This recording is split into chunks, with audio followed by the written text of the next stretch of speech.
Topic है structure and functional unit of our body, the cell. Cell होता क्या है? Cell are the structure, function and biological unit of all living beings. मतलब cell जो है मतलब लिविंग बींग्स का सबसे छोटा कण है बोल सकते हैं। जैसे कि अगर मान लिया जाए कि आपका यहाँ पे क्वेश्चन आपको उठ जाता है structure, function and biological unit होता क्या है करके, तो स्ट्रक्चर मतलब उसका एक आकार, सेल का एक क्या है, एक गोल शेप है, एक आकार रहता है सेल का। फंक्शन मतलब वो एक स्टेप बाय स्टेप एक वर्क करते जाता है कि हर सेल का एक अलग अलग वर्क रहता है, वो करते जाता है। और बायोलॉजिकल यूनिट मतलब होता है कि वो उसके अंदर जो रहता है जेनेटिक मटेरियल प्रेजेंट रहता है। The cell can replicate itself independently. Cell जो रहता है वो अपना जो रेप्लिकेट मतलब कि अपने आप को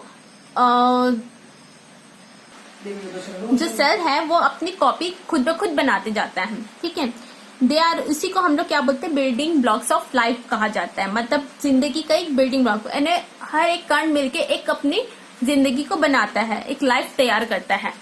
ठीक है, अब सेल्स प्रोवाइड करता है स्ट्रक्चर अपनी बॉडी को। सेल्स क्या करता है, अपनी बॉडी को स्ट्रक्चर प्रोवाइड करता है, जिससे कि हम लोग क्या करते हैं, न्यूट्रिएंट्स लेते हैं और उसको क्या करते हैं, एक अपना इम्पोर्टेंट फंक्शन कैरी करते हैं, यानी प्रोवाइड करते हैं। एक इम्पोर्टेंट फंक्शन हमारी बॉडी में चलती रहती है। ठीक है, अब ह्यूमन बॉडी में क्या रहता है, कंपोज ट्रिलियंस ऑफ सेल्स से मिलकर बना रहता है ह्यूमन बॉडी। मतलब कि हमारी जो ह्यूमन बॉडी है वो किससे बन रहते हैं, 3 गुना सेल से मिलकर बनी रहती है, जो कि एक स्पेशलाइज फंक्शन क्या करते हैं, प्रोवाइड करती है। ठीक है, करती है।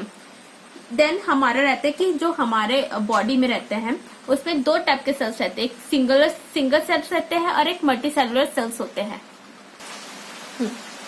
All organelles are made of cell, मतलब पूरे ऑर्गेनिल्स जो रहते हैं वो सेल से मिलकर बने रहते हैं।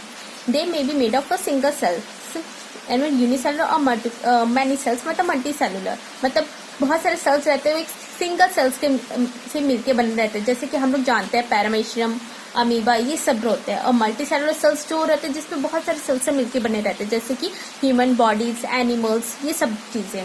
ठीक है, जो सेल्स रहते हैं वो क्या रहते हैं, कॉम्प्लेक्स सेल्स पर रहते हैं जो बहुत ज्यादा कॉम्प्लेक्स रहते हैं, और जो उसके कंपोनेंट रहते हैं वो बहुत सारे फंक्शन क्या करते हैं, परफॉर्म करते हैं ऑर्गेनिज्म में।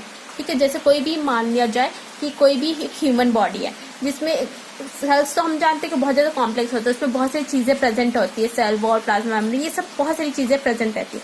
बट अगर उसका कोई फंक्शन बोला जाए तो मतलब वो कैरीड आउट करता है, मतलब यहाँ से ब्लड का सर्कुलेशन में हेल्प करता है, बहुत सारी चीजों में वो हेल्प करता है। तो वो एक ऑर्गेनिज्म बहुत इंपॉर्टेंट फंक्शन जो रहता है वो परफॉर्म करता है। ठीक है, सेल्स जो रहता है, cells compress cells organism that perform specialized function to carry out life process। जो सेल्स रहता है ऑर्गेनिज्म मतलब वो होता है जो कि जैसे हमारे बॉडी में बहुत सारी चीजें प्रेजेंट रहती हैं।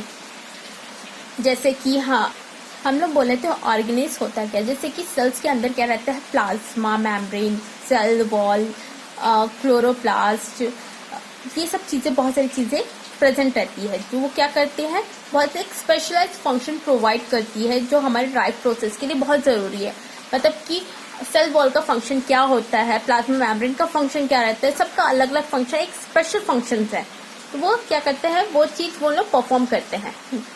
हम the hereditary material of the organism is also present in the cell.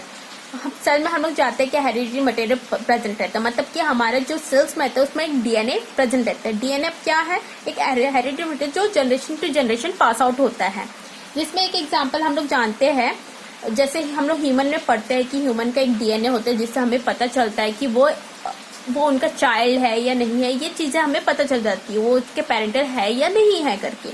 वो इसी को हम लोग क्या बोलते हैं, हेरिडिटरी मटेरियल रहते हैं, जो कि क्या करते हैं, एक सेल में भी प्रेजेंट होते हैं।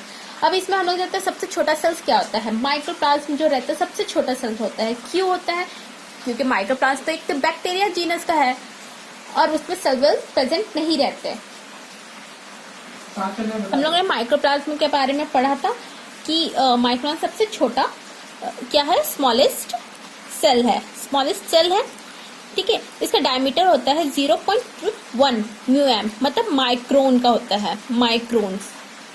ठीक है, डायमीटर। ओके, देन इसमें हमने को बोले है कि ये इसमें क्या करता है, ये लैक ऑफ सेल वॉल रहता है, और ये सबसे मेन पॉइंट, ये जीनस किसका रहता है, बैक्टीरिया का रहता है। ठीक है। अब ह्यूमन बॉडी में बात किया जाए तो ह्यूमन बॉडी में सबसे स्मॉलेस्ट सेल कौन सा बोला जाता है? आपका है स्पर्म। स्पर्म सेल जो रहता है स्मॉलेस्ट सेल है, स्मॉलेस्ट सेल है। इसका रहता है लेंथ, इसका रहता है 4.4 mm। इसके क्या रहता है? लेंथ में रहता है 4 mm। और ओवम, ओवम क्या है? हमारा लार्जेस्ट सेल है, जो कि क्या रहता है, जिसको हम लोग क्या बोलते हैं? एग सेल भी कहते हैं। ठीक है। इसका जो लेंथ होता है, या इसका बोल सकते हैं हमारा कि इसका कितना बड़ा होता है, ये क्या है? 20 टाइम्स बिगर रहता है, बिगर रहता है 20 टाइम्स बिगर रहता है किसके? स्पर्म सेल के, इससे। ठीक है, 20 टाइम्स बिगर रहता है स्पर्म सेल के मुकाबले, 20 टाइम्स वो बिगर रहता है। जैसे कि मैंने बताया था कि सिंगल सेल्स जो क्या रहता है? अमीबा। अमीबा कैसे दिखता है? इरेगुलर शेप का रहता है, इसका कोई शेप नहीं रहता है। तो ये हमारा अमीबा रहता है, सिर्फ एक सिंगल सेल से मिलके बना रहता है। वैसे हम लोग ह्यूमन सेल के बारे में कहते हैं। ह्यूमन सेल भी क्या रहता है कि आपका ये देखो, इसमें plasma, white capsules, nucleus, red blood capsule, platelets, ये सब चीजें इसमें प्रेजेंट रहती है, जो कि इसके अलग अलग फंक्शंस परफॉर्म करती है, कैरिड आउट करती है। ठीक है। अब इसमें सबसे छोटा सेल्स आ गया स्पर्म सेल्स, जो हम जानते हैं। अब इसमें कई सारे टाइप के सेल्स बताए, जैसे nerve cells, onion cells, muscle cells, liver cells, fat cell, मतलब हमारे इसमें इतने टाइप के सेल्स जो रहते हैं वो प्रेजेंट रहते हैं।